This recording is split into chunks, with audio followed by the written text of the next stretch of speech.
Selesai udah ijazah Jokowi 99,9% palsu. Oke. Udah ada bukunya kok. Orang besar di balik kami, tapi yang ada orang kurus di balik mereka. Oke. Paroy.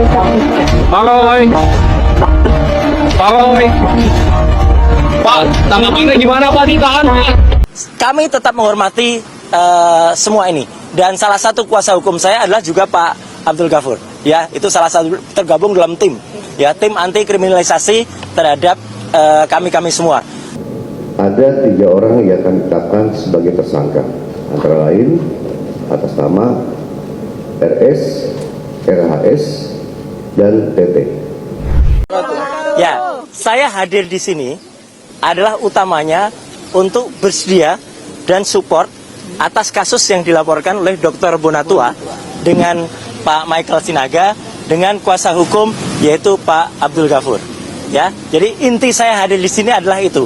Kenapa saya menemui teman-teman di luar? Ya, untuk sebaiknya supaya tidak mengganggu. Jadi tadi laporan atau informasi yang sudah disampaikan oleh Dr. Bonatua, juga ada Pak Janes, ada juga Mas Mike, dan tentu kisi-kisi hukumnya oleh Pak Abdul Ghafur adalah sesuai dengan itu, dan itu adalah hal yang sangat bagus untuk diinformasikan. Tugas saya nantinya adalah, saya karena selaku ahli yang ditunjuk untuk juga dalam kasus ijazah yang kemudian digugat ke beberapa pihak, ya, oleh Pak Dr. Bonatua selaku prinsipal, ya, Komisi Informasi dan pihak-pihak yang lain, yaitu saya akan memberikan analisis nantinya tentang apa yang terjadi, dan utamanya adalah dengan Undang-Undang Keterbukaan Informasi Publik nomor 14 tahun 2008 dan Undang-Undang Kearsipan, ya, nomor 27. Jadi artinya apa?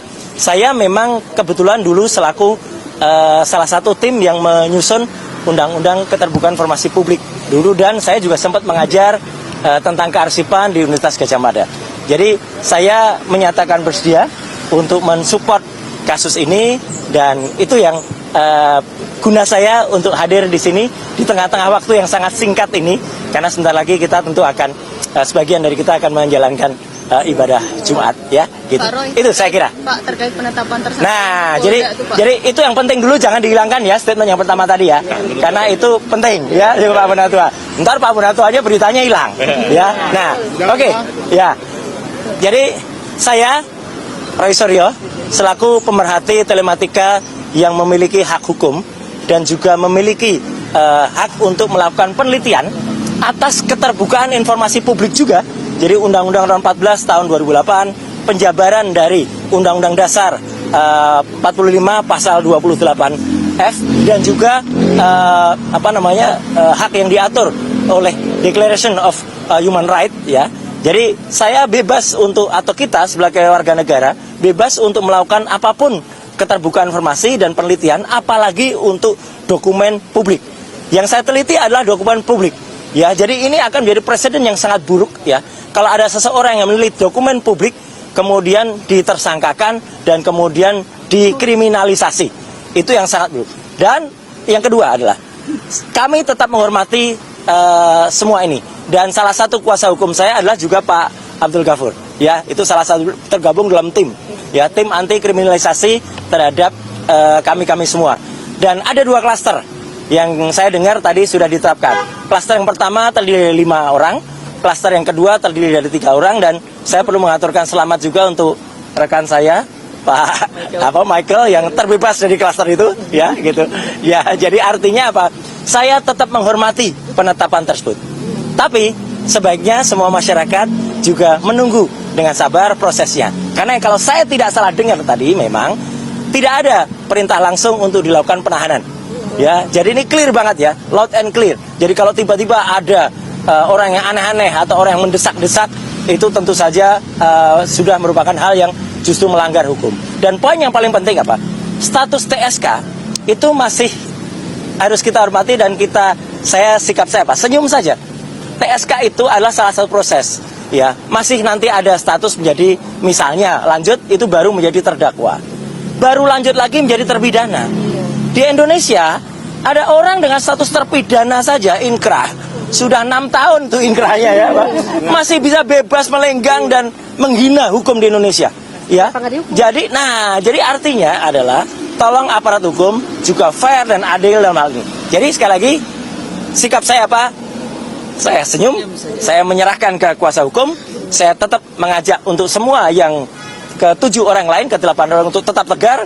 Ini adalah perjuangan kita bersama rakyat Indonesia, selaku masyarakat yang bebas untuk melakukan penelitian atas dokumen publik, tidak untuk dikriminalisasi, dan tolong aparat itu juga fair dan adil, karena jangan sampai ada orang yang dengan status terpidana 6 tahun, inisial SM, ya, itu masih bebas dan menghina hukum. Saya kira itu ya, clear banget. Langkah hukum selanjutnya mungkin Langkah hukumnya tunggu. Peradilan atau bagaimana? Tunggu semuanya, ya, tunggu semuanya. Apalagi saya tentu tidak bisa berbicara sendiri. Kita akan ikuti semua nasihat, maaf, apalagi termasuk dari para kuasa hukum yang ada. Saya kira itu ya, teman-teman. Waktu kita apa? Oh, nggak ada soal ini bukan soal kecewa, bukan soal ini soal ilmiah, tidak kriminalisasi atau tidak adil atau tidak. Itu aja ya. Oke, jadi saya tetap tegar. Teman-teman yang lain ya, Bang Respon Sianipar dan Mbak Tifa, Dr. Tifa yang seklaster dengan saya, kemudian dengan 5 yang klaster lainnya ya, saya harapkan juga tetap tegar. Ini adalah perjuangan kita, perjuangan seluruh bangsa Indonesia, seluruh masyarakat melawan kezaliman dan kriminalisasi. Ya, itu saya kira. Wassalamualaikum warahmatullahi wabarakatuh. Waalaikumsalam. Selamat atas laporannya Pak Buratua. Selamat atas. Thank you. Tadi mau yang pertama dong, Edro. Boleh. Yang pertama di dalam.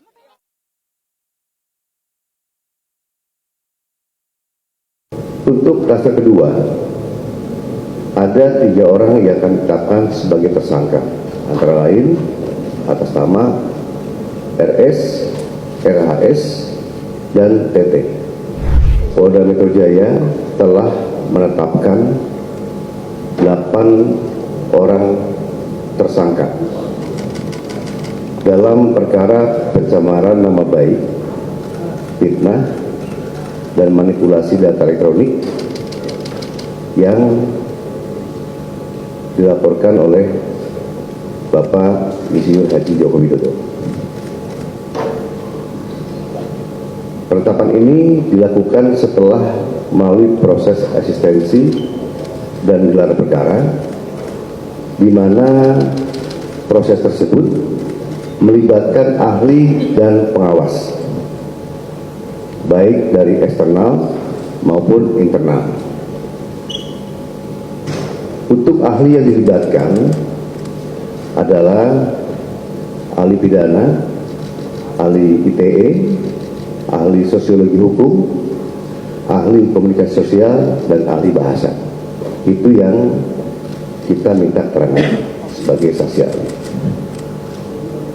Selanjutnya perlu kami sampaikan bahwa gelar perkara penetapan tersangka yang dilaksanakan di Direktorat Reserse Kriminal Umum juga melibatkan dari eksternal, ya, dari Wasda, dari Wasidik, ya, Propam, dan juga Bikum, dengan dukungan hasil pendidikan yang komprehensif, ilmiah, dan pemeriksaan berbagai ahli dari bidangnya masing-masing.